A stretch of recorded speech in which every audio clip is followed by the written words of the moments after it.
Subscribe करें और bell दबाएं ताकि कोई खबर रह न जाए।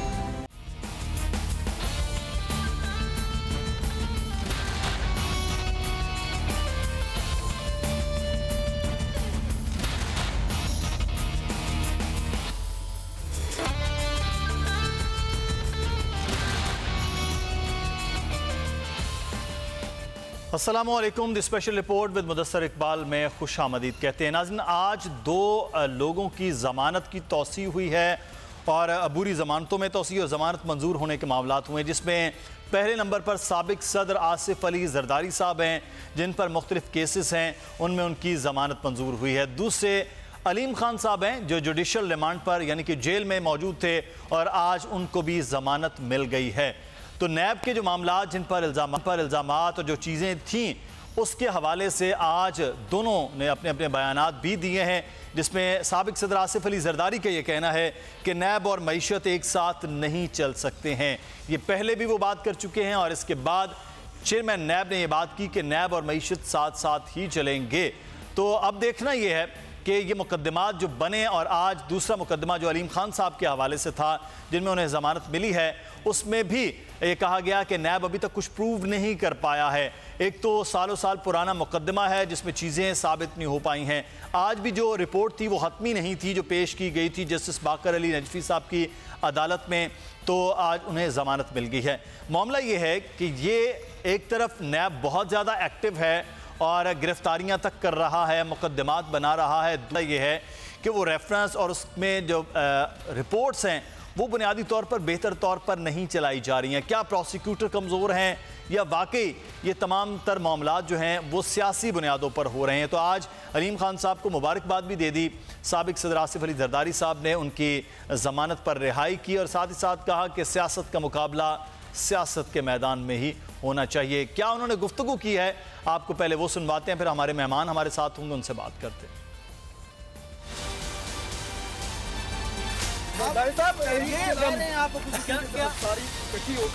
इतने केसेस क्यों बन रहे हैं, आप क्या समझ रहे हैं? जरदारी साहब, रमजान के बाद यहाँ पर उनको भी अंदाजा है, इसलिए वो इतने केस कर रहे हैं। के अंदर होगी या सड़कों पर? सड़कों भी अब गरीबों के पीछे से खून निकालोगे तो क्या निकलेगा? कुछ नहीं। अगर रुक के बात करें बेहतर हो जाएगा। तो भी इसी अंगारों पे चलना है। जमानत मेरा हक है, डेमोक्रेटिक राइट है, कानून का हक है। क्यों आपको भी साथ ले देता हूँ, इनाम देता हूँ आपका। तो एक बड़ी अहम बात कर दी है कि ईद के बाद जो है वो सड़कों पर तहरीक चलाने की बात भी साबिक सदर आसिफ अली जरदारी ने कर दी है। क्या वाकई ईद के बाद तहरीक की कोई सूरत हो सकती है या नहीं, इस सूरत पर बात करेंगे। हमारे साथ मौजूद हैं पाकिस्तान मुस्लिम लीग नून के रहनुमा राना अरशद साहब। राना साहब, आपको बहुत शुक्रिया। नदीम कुरैशी साहब, पाकिस्तान तहरीक इंसाफ के रहनुमा, मेंबर सूबाई असम्बली। कुरैशी साहब, आपका भी बहुत शुक्रिया। कुरैशी साहब, पहले आपसे आगाज़ कर लेते हैं। जरदारी साहब कह रहे हैं कि तहरीक जो है वो ईद के बाद चलेगी, सड़कों पर मामलात आएंगे, तो आप उसके लिए तैयार हैं? पाकिस्तान पीपल्स पार्टी ये बात कर रही है, पाकिस्तान मुस्लिम लीग नून तो पंजाब में वैसे भी दूसरी बड़ी जमात है, चाहे वो पंजाब असम्बली हो या चाहे वो मरकज़ के अंदर हो, तो फिर तैयारी है आपकी इस तहरीक के मुकाबले?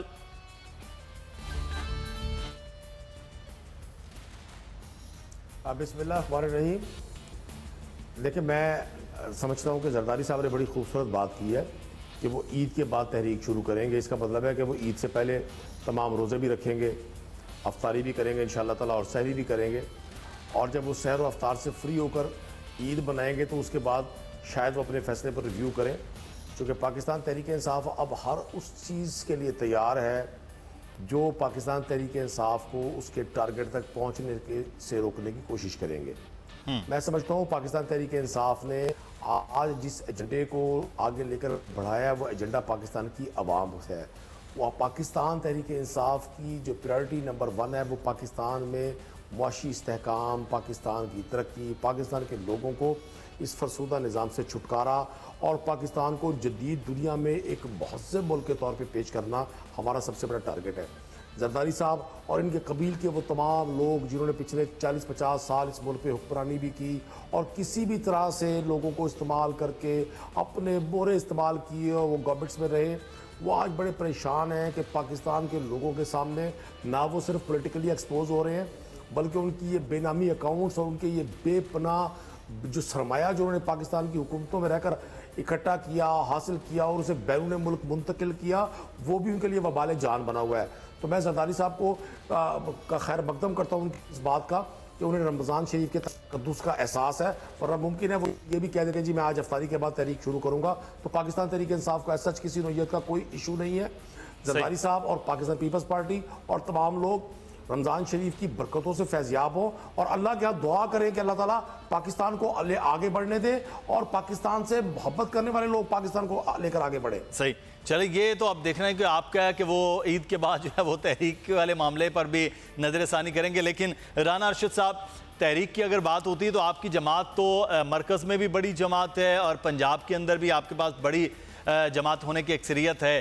तो आपकी जमात के अंदर अब ओहदे भी चेंज हो गए हैं, कुछ नए लोग आ गए हैं, तो आपको लगता है कि आप भी हिस्सा हो सकते हैं ऐसी किसी तहरीक का, या आप ऐसी कोई तहरीक लीड करते हुए नजर आएंगे ईद के बाद? बिस्मिल्लाहिर्रहमानिर्रहीम, कुल्लु नफ्सिन ज़ाइक़तुल मौत। मुदस्सिर इकबाल साहब, मैं आपका शुक्रिया अदा करता हूँ, आपके चैनल का शुक्रिया अदा करता हूँ।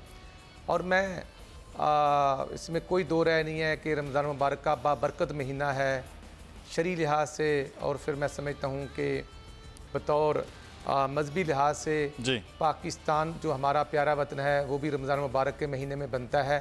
गुज़ारिश ये है, काश हम सब इस चीज़ का ख्याल कर लें कि हमने रमज़ान मुबारक के इस मुक़द्दस महीने का एहतराम भी करना है और अपना अपना फ़र्ज़ भी निभाना है। क्योंकि मैं गवर्नमेंट में नहीं हूँ, मैं आपोजिशन का मेंबर हूँ, इसलिए मैं अर्ज़ करूँगा आपोजिशन की ज़िम्मेदारी होती है गवर्नमेंट के ऊपर तनकीद करना। हम तनकीद कर रहे हैं बराए इस्लाह, हम तनकीद कर रहे हैं कि ताकि मामलात में बेहतरी आए। लेकिन अब हुकूमत में फिर मोहतरम प्राइम मिनिस्टर नियाज़ी साहब को भी ये सोचना चाहिए कि वो एहतजाज, वो कंटेनर, वो जो कुछ उन्होंने खुद फरमाया था, जो उन्होंने अपनी ज़बान से बोला था, वो देख लें, और आज जो अमल दरामद की परसेंटेज देख लें कि क्या रेशो है करने की और कहने की। गुज़ारिश ये है, कैबिनेट इनकी कोई मीटिंग होती है तो यूटिलिटी स्टोर्स, महंगाई जो आसमान को छू रही है, जो खुद प्राइम मिनिस्टर साहब कहते हैं कि हमने सब्सिडी दे दी। अब आप खुद विजिट कर लें, ये लाहौर का यूटिलिटी स्टोर, मैंने खुद वहाँ पर मैं खुद गया हूँ, मेरे भाई चीनी नहीं मिल रही, वहाँ पर खजूर नहीं है, वहाँ पर डालडा घी नहीं है, हत्ता कि वो जो एम्प्लॉइज़ है वो कहते हैं हमारे तो सैलरीज नहीं मिल रही।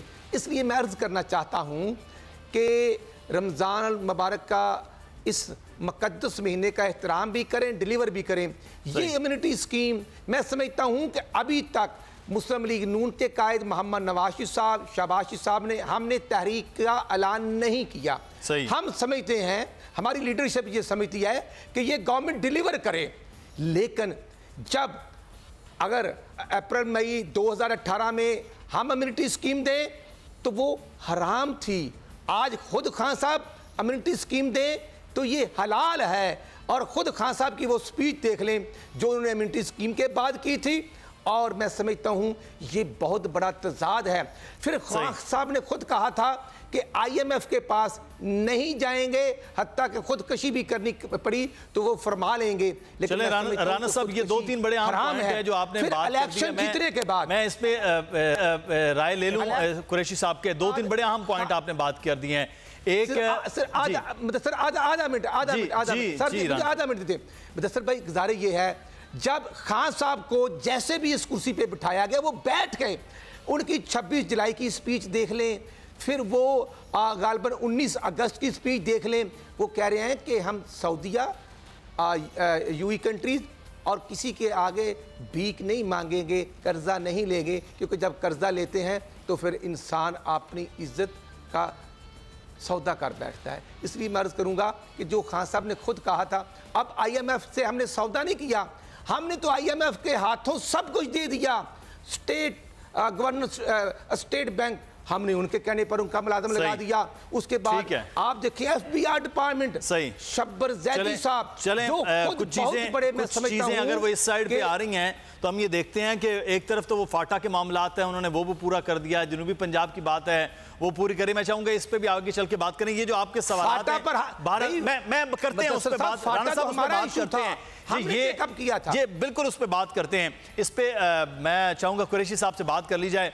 कुरैशी साहब, ये तो पुरानी बात हो गई कि IMF के पास नहीं जाएंगे, किसी मुल्क से कर्जा जब ले लेता है तो वो कौम अपनी जो है वो खुद मुख्तारी को बेच देती है या दाव पर लगा देती है। खान साहब की ये स्पीचेस ऑन रिकॉर्ड है, आप भी उन जलसों में सुनी है, आपने वो खिताब भी सुने हैं उनके। उससे निकल के अब IMF के पास कर्जा भी आ गया है, पैकेज भी हो गया है, अब मामलात आगे आ गए एमनेस्टी स्कीम के। आप भी एमनेस्टी के खिलाफ थे, एमनेस्टी स्कीम आपने दे दी, फिर भी रास्ता चोरों के लिए दे दिया। तो वो सारे काम वो कर रहे हैं खान साहब जिस बात की वो मुखालिफत करते थे। ये लीडरशिप है या यू टर्न है?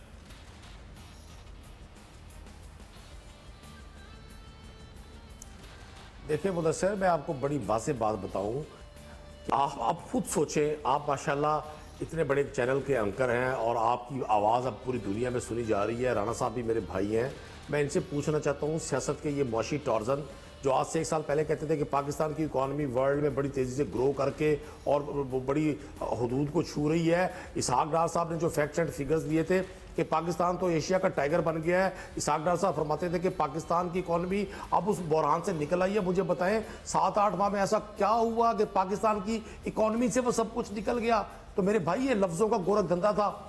इन्होंने लफ्ज़ों के जादू जगाकर कौम को झूठी लोरी सुनाई हुई थी। मैं समझता हूँ पाकिस्तान की हिस्ट्री में जितना नुकसान से 10 सालों में इन लोगों ने पाकिस्तान किया, इसकी मिसाल माजी में नहीं मिलती।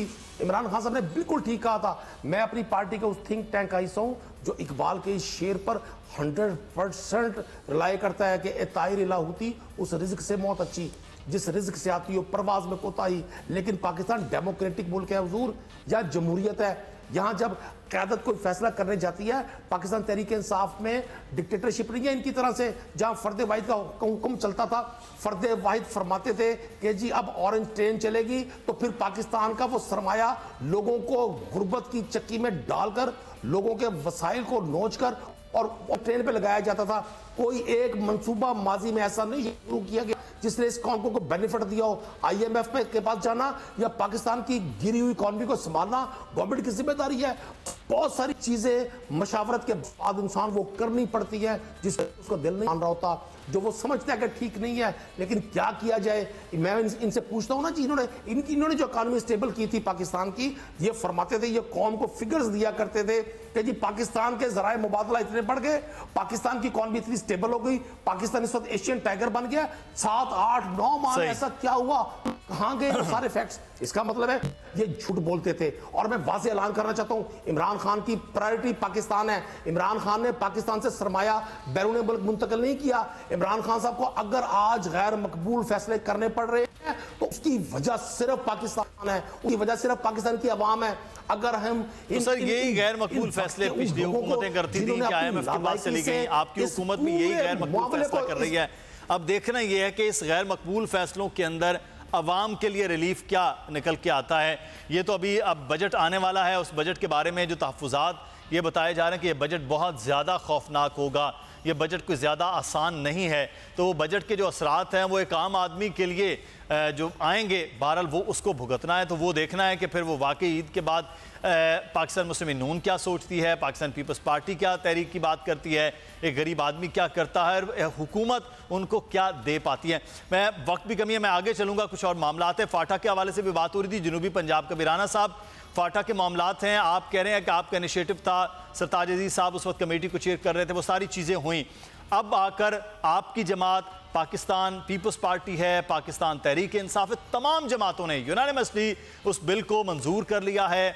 वो अब कॉन्स्टिट्यूशन का हिस्सा बन गया है, वहाँ पर तमाम मामलात हो गए। क्रेडिट गोज़ टू एवरीवन, पूरी पार्लियामान को जाता है, पाकिस्तानी कौम को जाता है, पाकिस्तान के सियासतदानों को जाता है। लेकिन जब जनूबी पंजाब का मामला आया है तो उसमें आपने आकर फिर वो बहावलपुर वाला मामला निकाल लिया है। तो ये क्या आप पंजाब की तकसीम नहीं चाह रहे हैं? मुदस्सिर साहब, इशू ये है, देखना तो ये है कि लीडरशिप की जो ईमानदारी, दयानतदारी और उनका जो कौलो फेल है, उसका जो तजाद है, वो जब इम्तहान आते हैं तो उस वक्त नज़र आते हैं। हमने शुमाली वज़ीरिस्तान को टेकअप किया, फाटा को, हमारे इत्तेहादी मौलाना फजल रहमान साहब के कुछ तहफ़्ज़ात थे, लेकिन हमने उस वादे को पूरा किया और वो बिल पेश करके पास किया आखिरी माह में। और अल्हम्दुलिल्लाह मैं समझता हूँ कि ये हमारी वो कंटिन्यूटी थी कि खैबर पख्तूनख्वा सूबे का उसको हिस्सा बनाया गया, और जो अब सीटों का इशू था, 6 MNA की थी तो 12 कर दी गई, और MPs की 16 थी तो 24 कर दी, क्योंकि मैं समझता हूँ कि ये अपोजिशन गवर्नमेंट ने मिलकर इसको अमेंडमेंट को पास किया। ये कौमी इशू था। अब इशू ये है, अगर हम कहते हैं कि इकनॉमिक पर, माशियत पर आकर ऐसा आपस में ऐसी रेजोल्यूशंस, ऐसा प्रोसीजर्स अडॉप्ट करें कि ये गरीब का बच्चा जो रो रहा है उसको महंगाई से बचाया जाए। अब पुरानी कहानियाँ, अब कंटेनर वाली तकरीरें तो हम खान साहब की सुन के थक गए हैं। गुजारे ये है भाई, यार डार साहब तो बड़े बुरे थे। और मेरे भाई, अगर डार साहब 98 तक डॉलर को लेके आए थे, 110 तक लेके आए थे, तो आपके पास तो 200 एक्सपर्टीज की टीम है। हमने कब रोका कि आप वो जो खूबियां हैं वो आप ब्रुए कार ना लें? अब देखना, खान साहब फरमाते थे, फरमाते हैं, फरमाते रहेंगे कि वो उनके 23 साल का तजर्बा, और 23 साल में हुआ क्या है कि उनके पास तो अब जो मौजूदा चीफ मिनिस्टर हैं उस्मान बज़दार साहब, ये भी वो अपनी पार्टी से नहीं ढूंढ सके। ये भी मुस्लिम लीग नून का एक पुराना 2013 का टिकट होल्डर था, और जनूबी पंजाब के सूबे के नाम पे 2 माह पहले आया था। फिर गवर्नर देखेंगे तो चौधरी सरवर भी मुस्लिम लीग नून का पुराना गवर्नर था। अब इशू ये है कि खान साहब ने जो बात की, भाई हम तो इसको टेकअप करके हमारी रेजोल्यूशन जो है वो असम्बली में हमने पेश की, जो सूबाई असम्बली में पेश हुई थी कि जनूबी पंजाब सूबा बनना चाहिए, बहावलपुर भी बनना चाहिए, और जो रेजोल्यूशन हमने पंजाब असम्बली के अंदर पास की थी उसी की कंटिन्यूटी है। ये बिल जो है ये मुस्लिम लीग नून ने टेकअप किया है।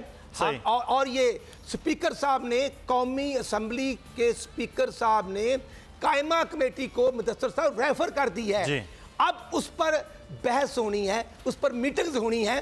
तो देखे ना, कुरैशी साहब जो हैं, शाहबुद कुरैशी साहब जो हैं, हमारे भाई हैं, पार्टी के भी वज़ीर ख़ारजा थे, अब माशाल्लाह फिर इधर भी वज़ीर ख़ारजा हैं। उनका और तरीन साहब का जो इशू है, जो 1.5 माह पहले खुद कुरैशी साहब ने गवर्नर हाउस में तकरीर करते हुए कहा था कि तरीन साहब को चाहिए कि वो ऑफिशियल मीटिंग। ठीक है सर, ये तो जाती मामलात हैं, ये जाती मामलात तो हर जमात के अंदर जो चीजें होती हैं कि ये कुरैशी साहब, अब जो है वो 7 भारत पाकिस्तान पीपल्स पार्टी और पाकिस्तान तहरीक इंसाफ जनूबी पंजाब मामले पर एक पेज पर आ रहे हैं। आप इसमें नहीं है। कुरैशी साहब से मैं, क्योंकि कुरैशी साहब का ताल्लुक वहां से है जनूबी पंजाब से, कुरैशी साहब ये जनूबी पंजाब का मामला अब मुल्तान और बहावलपुर इसमें तो नहीं बट कर रह जाएगा, इस पर क्या आप स्ट्रेटजी बना रहे हैं? क्योंकि बहावलपुर वाले चाहते हैं कि मुल्तान जो है वो मरकज़ बन जाएगा, तो हमारे लिए पहले भी ये मुश्किलात थी और अब भी मुश्किलात हो जाएंगी कि हम लाहौर की बजाय मुल्तान को सजदा जाके करें।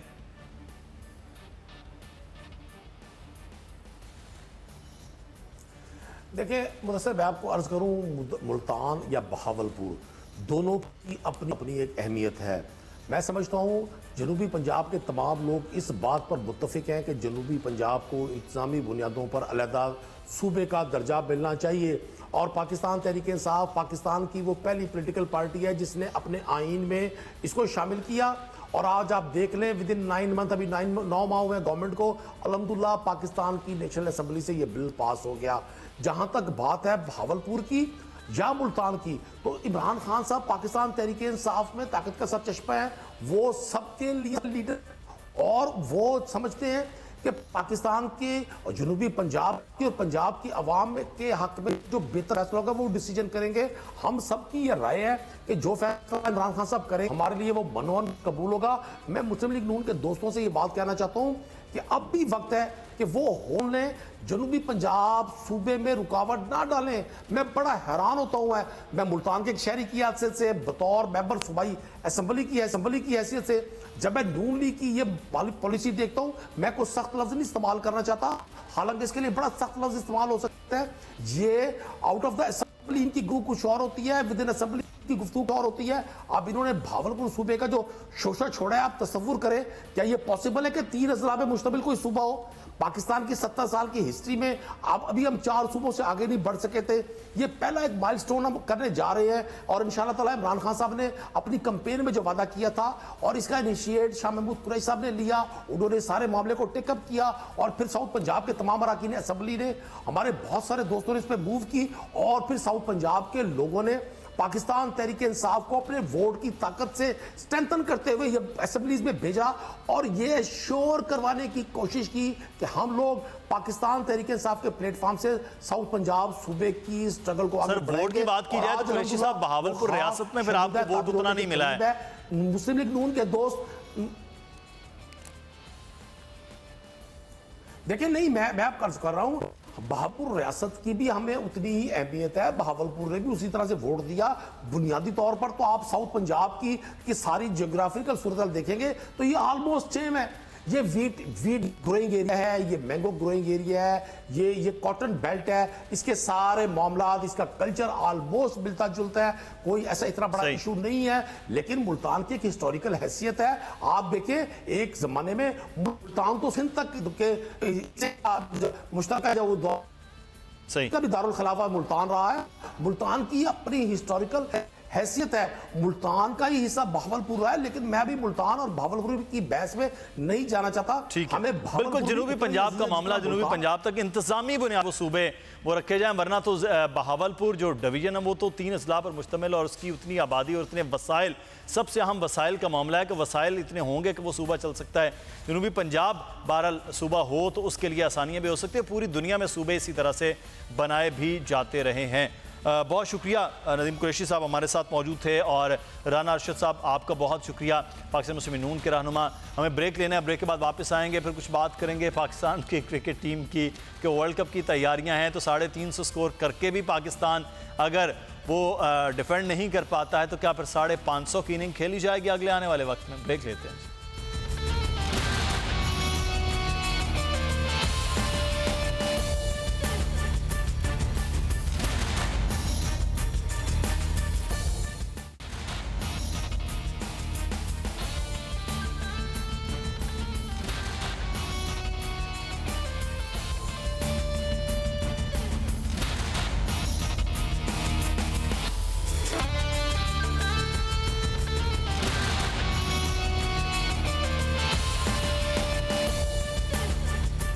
ब्रेक के बाद आपको खुश आमदीद कहते हैं। खैबर पख्तूनख्वा के मुख्तलिफ अजला में पेशावर समेत हड़ताल जारी है डॉक्टर्स की और OPDs तक भी बंद कर दिए गए हैं। मुख्तलिफ इलाकों के अंदर मरीजों के लिए परेशानी इस वक्त बनी हुई है। ताज़ा तरीन सूरत हाल मानसेरा से हमारे नुमाइंदे मोहम्मद फ़हीम हमारे साथ मौजूद हैं। फ़हीम आगाह कीजिएगा, मानसेरा में भी मरीज आ रहे हैं लेकिन OPDs पर ताले लगे हैं क्या? में जो है बिल्कुल वीरानी के समा है और मरीज जो है वो जो आए थे वो सुबह अपने इलाज के लिए आए थे, लेकिन डॉक्टर की तरफ से तबी सहूलत फराहम ना करने की वजह से वो घरों को चले गए। ज़िला मानसेरा के मुख्तलिफ अस्पतालों में आज डॉक्टर ने मुकम्मल हड़ताल की हुई थी, OPD मुकम्मल बंद थी और उन्होंने अपने ऑफिस को ताले लगाए हुए थे। ताहम जो है सिर्फ इमरजेंसी जो है वो डील की जा रही थी और तमाम इलाकों में जहाँ RHC हैं या PHU थे वहाँ पे तमाम जो है OPD मुकम्मल तौर पर बंद थी और इससे मुख्तलिफ इलाकों से आए हुए जो मरीज़ थे उनको भी तकलीफ का सामना करना पड़ा। शदीद गर्मी के अलावा जहाँ चूँकि बाहर रमज़ान का महीना भी है और लोग जो मरीज़ जो रोज़ों में आए हुए थे उनको भी यहाँ पर जब डॉक्टर की तरफ से ट्रीटमेंट मुहैया की गई तो उनको सख्त दुश्वारी का सामना करना पड़ रहा था। और इसके अलावा जहाँ पे हॉस्पिटल में जो है बिल्कुल वीरानी के समा है और मरीज़ जो है वो जो आए थे वो सुबह अपने इलाज के लिए आए थे, लेकिन डॉक्टर की तरफ से तबी सहूलत फराहम ना करने की वजह से वो घरों को चले गए। इस दौरान जो है ये जितने भी मानसेरा की सूरत हाल के मरीज़ आए हैं लेकिन OPDs में डॉक्टर्स मौजूद नहीं हैं। सूरत हाल जानेंगे इस वक्त ब्यूरो चीफ पेशावर उमैर यासिर हमारे साथ मौजूद हैं। उमैर, ये मामला क्या है कि पहले सर्विस स्ट्रक्चर के मामला थे उस पर हड़ताल थी, अब कुछ डॉक्टर्स के साथ इशू हुआ है तो अब यहाँ पर हड़ताल है, रमज़ान मुबारक है, मरीज़ों की भी तादाद में कदर इजाफा रहता है, तो सूरत हाल क्या है? मामलात को हल नहीं हो पा रहे हैं? जी बिल्कुल, मामलात तो हल नहीं हो पा रहे, बल्कि सूरत हाल जो है वो रोज़ बरोज़ और वक्त गुजरने के साथ साथ मज़ीद संगीनी की तरफ जा रही है। एक तरफ डॉक्टर कम्युनिटी है जो अपने मुतालबात पे बिल्कुल कायम है और उनका ये कहना है कि उन्हें जो हुकूमत की जानिब से जो इस्लाहात के नाम पे जो कुछ किया जा रहा है हेल्थ शोबा हेल्थ में जो इस्लाहात की जा रही हैं वो उन्हें किसी सूरत काबिल कबूल नहीं है। जबकि दूसरी जानिब हुकूमत का ये इसरार है कि जो डॉक्टर्स जिस इलाके से ताल्लुक़ रखते हैं वहीं पे उनको अस्पतालों में उनकी ड्यूटियाँ लगाई जाएँ। ना सिर्फ पेशावर में डॉक्टरों का बहुत ज़्यादा रश है, बल्कि इसके अलावा जो एबटाबाद और जो दीगर सूबे के बड़े शहर हैं वहाँ पे डॉक्टरों का ज़्यादा कोशिश होती है कि वहाँ पे उनकी तैनाती की जाए। लेकिन जो रिमोट एरियाज़ हैं, जो दूर दराज के इलाके हैं, वहाँ पे कोई भी डॉक्टर जो हैं वो ड्यूटी करने के लिए तैयार नहीं होते। हालांकि बेशतर डॉक्टरों का ताल्लुक भी उन्हीं अजला से है। तो इस मामले पे इस वक्त हुकूमत और डॉक्टर बिरादरी के दरमियान जो इख्तिलाफ मैं असल में प्रैक्टिस के लिए एक बड़े शहरों का एबटाबाद का होना या पेशावर का होना वो ज़्यादा ज़रूरी होता है। तो फिर जो दूर दराज रिमोट एरियाज़ में जिन डॉक्टर्स को लगाया जा रहा है, तो क्या उनके जो पैकेजेस हैं, जो उनकी तनख्वाहें हैं, मरात हैं, वो क्या बेहतर नहीं की जा रही हैं? जी बिल्कुल, हुकूमत की जानिब से तो उनमें काफ़ी ज़्यादा बेहतरी की गई है। माजी के चंद सालों के मुकाबले में देखा जाए तो जिन डॉक्टर्स को दूर दराज इलाकों में, पहाड़ी इलाकों में उन्हें भेजा गया है, वहाँ पे उनकी मराहत शहरी इलाकों के मुकाबले में 2 गुना और बाज़ जगहों पे 3 गुना भी लगाई गई हैं। लेकिन जो बहुत से डॉक्टर कम्युनिटी जो है वो उस पर भी उन्हें उनके एक्सेप्ट करने को तैयार नहीं है। उनका यही कहना है कि हुकूमत जो है वो वहाँ पे सहूलियात की फराहमी मुमकिन बनाए।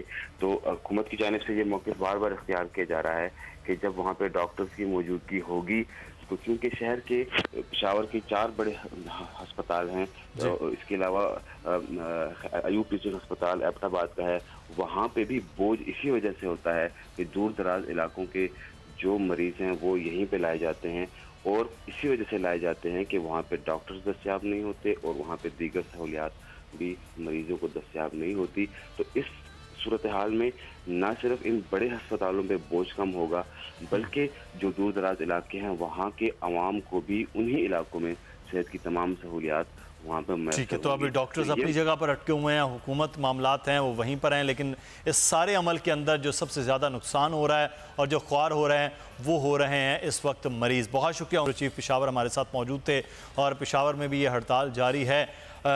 लेकिन इससे आगे हम बात करेंगे गुज़श्ता रोज़ होने वाले मैच और 2 दिन के बाद अगले चौथे मैच के हवाले से। तो चौथे मैच के हवाले से आपको पहले खबर दे दें कि इंग्लिश कप्तान एवन मॉर्गन को मुअत्तल कर दिया गया है अगले वनडे मैच पर। आईसीसी ने स्लो ओवर रेट की पर मॉर्गन पर 40% मैच फीस और पाबंदी लगा दी है। मॉर्गन टॉटिंगम में होने वाले चौथे वनडे में दस्तयाब नहीं होंगे। इंग्लिश विकेट कीपर बल्लेबाज जॉनी ब्रेस्टो को भी आईसीसी की तरफ से जुर्माना किया गया है। ब्रेस्टो ने आउट होने पर विकेटों पर बल्ला मारने का जुर्म कबूल कर लिया है।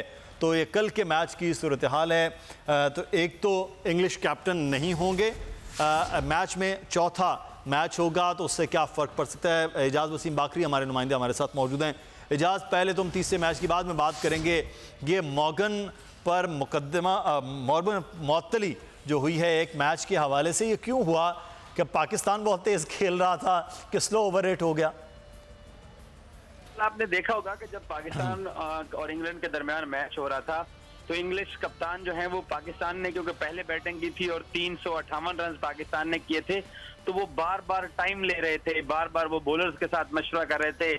जब आसिफ अली अच्छी बैटिंग कर रहे थे या सरफराज ने थोड़ी देर विकेट पर कयाम किया, इमामुल हक ने एक लंबी इनिंग्स के लिए 150 से ज्यादा रन स्कोर किए, तो मॉर्गन अपने बॉलर्स के साथ मशवरा बड़ी देर तक करते रहते थे, जिसकी वजह से इंग्लिश टीम जो है वो स्लो ओवर रेट की जो एक लिमिट होती है, आपने 1 घंटे के अंदर तकरीबन 16 या 16.5 ओवर फेंकने होते हैं, तो वो मॉर्गन ज्यादा टाइम खर्च करते हैं, क्योंकि वो फिर ब्रॉडकास्टर्स को वो टाइम ज्यादा महंगा पड़ता है, वो टीवी राइट्स को बड़ा महंगा पड़ता है, ग्राउंड स्टाफ को, आईसीसी के रेफरीज को, पूरी एक मशीनरी होती है जो क्रिकेट मैच को बराह रास्त कवरेज की कर रही होती है। तो उस टाइम लिमिट के दरमियान के अंदर रहते हुए बॉलर्स को अब वो ओवर पूरे करवाना वो कप्तान की जिम्मेदारी होती है। तो इसीलिए मॉर्गन को एक मैच की पाबंदी का सामना करना पड़ा है, जो कि इंग्लिश टीम के लिए काफी नुकसानदेह साबित होगा। मोर्गन की कप्तानी में बहुत अच्छी क्रिकेट खेल रहे हैं, बैटिंग बॉलिंग में वो अच्छा कर रहे हैं। पाकिस्तान के खिलाफ वो दोनों मैच जीत चुके हैं। मॉर्गन की कप्तानी में तो बड़ा अच्छा खेल रहे थे, लेकिन अब चौथा मैच है, बहरहाल जुम्मे को उनके लिए मुश्किल होगी। लेकिन पाकिस्तान के कैप्टन की कप्तानी क्या अच्छी नहीं है कि पाकिस्तान 350 स्कोर से जायद करने के बाद भी वो ऐसा लग रहा था कि शायद 41वें ओवर में पूरा हो जाएगा, लेकिन 3 ओवर बाद उन्होंने पूरा कर लिया। ये क्या मामला है? अब मुदस्सिर, बतौर पाकिस्तानी हमें पाकिस्तानी टीम को सपोर्ट करना चाहिए, लेकिन अगर एज ए जर्नलिस्ट मैं इस पर अगर बिल्कुल गैर जानिबदार तबसरा करूं तो सरफराज शायद अपनी बैटिंग कारकर्दगी अच्छी ना होने की वजह से प्रेशर में है। शायद उनको वो सोशल मीडिया के ऊपर होने वाली तनकीद, टीवी चैनल या अखबारात में होने वाली तनकीद का शायद सरफराज ने बहुत ज्यादा अपने ऊपर प्रेशर ले लिया है, जिसकी वजह से वो सही तौर पर अपने बॉलर्स को भी इस्तेमाल नहीं कर पा रहा। बैटिंग के लिए उसने अपना नंबर चेंज किया तो वो 17 रन बनाने के बाद 27 रन बनाने के बाद परसों कल आउट हो गए थे। तो सरफराज प्रेशर ले रहे हैं, क्योंकि वर्ल्ड कप से तकरीबन 1 महीना पहले इतना सरफराज एहसान मानी को सरफराज को साथ बिठाकर प्रेस कॉन्फ्रेंस करना पड़ेगी कि ये हमारा कप्तान होगा। एक खिलाड़ी जो कि 2.5 साल से कप्तान है, तो पीसीबी को दोबारा अनाउंसमेंट करना पड़ी कि ये वर्ल्ड कप के लिए हमारा कप्तान है। तो सरफराज की बैटिंग परफॉर्मेंस, और इसके अलावा एक और बड़ी वजह है मुदस्सिर, जो मुझे लगा प्रेशर फील करें, वो है खिलाड़ियों की सही सिलेक्शन। आप फहीम अशरफ को एज ए ऑलराउंडर खिला रहे हो, उससे ना अच्छी बॉलिंग हो रही है, ना वो अच्छी बैटिंग कर रहे हैं। इमाद इंजर्ड है, आप उसको साथ कैरी कर रहे हो, ना वो अच्छी बॉलिंग कर रहे हैं, ना वो अच्छी बैटिंग कर रहे हैं। क्या वजह है, क्यों ऐसा मामला है कि जो मुकम्मल तौर पर वनडे प्लेयर्स ही नहीं है, T20 के बहुत अच्छे वो प्लेयर्स होंगे, तो वो वनडे के अंदर पूरी तरह से वो खिलाए जा रहे हैं। स्पेशलिस्ट बैट्समैनों, स्पेशलिस्ट बॉलर्स के साथ टीमें उतरती हैं, ऑलराउंडर ज़रूर होते हैं। तो क्या पाकिस्तान टीम की सिलेक्शन में कहाँ मसला आ रहा है, कोच या फिर कप्तान? देखिए, इंतजामुल हक की पहली रिस्पॉन्सिबिलिटी बनती है एज ए चीफ सिलेक्टर कि वो सही टीम का इंतखाब करके दे। सरफराज की अपनी परफॉर्मेंस क्योंकि अच्छी नहीं है, तो सरफराज, मुझे नहीं लगता कि टीम इंतजामिया की जब मीटिंग होती होगी तो वहां वो लाउडली बोल सकता होगा। इससे पहले भी ये खबरें पीसीबी ने गो के दबाने की कोशिश की, लेकिन ड्रेसिंग रूम से निकली हैं। मुदस्सिर, अगर मैं और आप, हम अपने इदारे बोल के लिए काम करते हैं, अगर हमारी परफॉर्मेंस अच्छी नहीं होगी तो हम अपने प्रोड्यूसर्स को, किसी को कुछ अच्छा सजेस्ट नहीं कर सकते। सेम यही सरफराज के साथ हो रहा है। मिक्की ऑर्थर या इंजमाम उसको जो खिलाड़ी दे रहे हैं, अब देखें। लेकिन बेस्ट अवेलेबिलिटी भी तो यही कहा जा रहा था कि यही लोग हैं जो ये टीम दी गई है, इस टीम से बेहतर क्या हो सकता है कि यही लोग हैं, यही खेल सकते हैं। ऐसे हैं, ऐसे इंफरादी खिलाड़ी थे। इमाद अगर आपके पास इंजर्ड थे तो आप नवाज को चांस दे सकते थे। आपने यासिर शाह को खिला के क्या हासिल कर लिया? यासिर शाह को तो पाकिस्तान ने अभी 5-0 जो ऑस्ट्रेलिया से हारे हैं वहां ट्राई आउट किया हुआ था। और अगर ऑलराउंडर्स के अंदर आपके पास नहीं अच्छा परफॉर्म कर रहे, इमाद अच्छा परफॉर्म कर रहे, या आपके पास जो बाकी खिलाड़ी हैं, तो आप फहीम नहीं परफॉर्म कर रहे थे, तो आसिफ अली को वर्ल्ड कप से ड्रॉप करने का क्या नतीजा निकला कि आसिफ 2 मैचेस में 50 स्कोर कर गया। आबिद अली को आपने वर्ल्ड कप के स्क्वाड में शामिल किया है। गुज़श्ता 3 दिन से तमाम पाकिस्तानी क्रिकेट फैंस प्रेडिक्ट कर रहे हैं कि आसिफ अली को वर्ल्ड कप में रखा जाएगा और आबिद अली को ड्रॉप कर दिया जाएगा। हालांकि आबिद अली ने डेब्यू में सेंचुरी स्कोर की है और वो अभी बेंच पे बैठा हुआ है। तो मोहम्मद हफीज को, इंजर्ड को आप कैरी करे हो, एक मैच नहीं खिलाया। शुएब मलिक वापस आ चुके हैं 10 दिन की छुट्टियों के बाद। वो मेरी इत्तलात के मुताबिक वो परसों वो नोटिंगम के अंदर भी मैच नहीं खेल रहे हैं। तो मिक्की ऑर्थर भी प्रेशर में दिखाई दे रहे हैं, सरफराज प्रेशर में दिखाई दे रहा है, और शायद ये लग रहा है कि वर्ल्ड कप में हफीज और मलिक को टाइम पूरा करवाने के लिए जो अहल खिलाड़ी हैं वो बाहर बैठे हुए हैं। अभी एक और दिलचस्प मैं आपको चीज बताऊं, मोहम्मद आमिर को कोई मैच नहीं खिलाया और वर्ल्ड कप स्क्वाड में भी नहीं रखा हुआ। तो जिन लोगों को आपने ट्राई आउट किया, हसन अली को ट्राई आउट किया, उसने मार खाई है, तो मजबूरन मिक्की ऑर्थर को अब आसिफ अली को भी लेना पड़ेगा और मोहम्मद आमिर को भी वर्ल्ड कप के लिए लेना पड़ेगा। तो जिनको ड्रॉप करना पड़ेगा, ये चीजें इंतजाम को पहले नजर बिल्कुल। ये सिलेक्शन कमेटी में बहरहाल बड़े सवाल जाते रहे हैं कि वो किस किस्म की टीम सेलेक्ट कर रहे हैं। बहरहाल उसका जो मुजाहरा है वो मैचेस में आपने देख लिया। 2 मैचेस में आप जुम्मे को जो मैच होने जा रहा है, चौथा मैच, उसमें देख रहे हैं कि क्या सूरत हाल पाकिस्तान क्रिकेट टीम की होती है। सरफराज पर प्रेशर है और अगर इस प्रेशर को वो रिलीज़ ना कर सके तो वर्ल्ड कप में बड़ी टीमें तो बहुत दूर की बात, छोटी टीमों के खिलाफ भी खेलते हुए प्रेशर बरकरार रहेगा। बहुत शुक्रिया। इजाज़ वसीम बाकरी हमारे साथ मौजूद थे। मुदस्सिर इकबाल को इजाज़त दीजिए। प्रोग्राम से कल फिर हाजिर होंगे कुछ खबरों, तबसरों, तंजीयों के साथ। अल्लाह हाफिज़।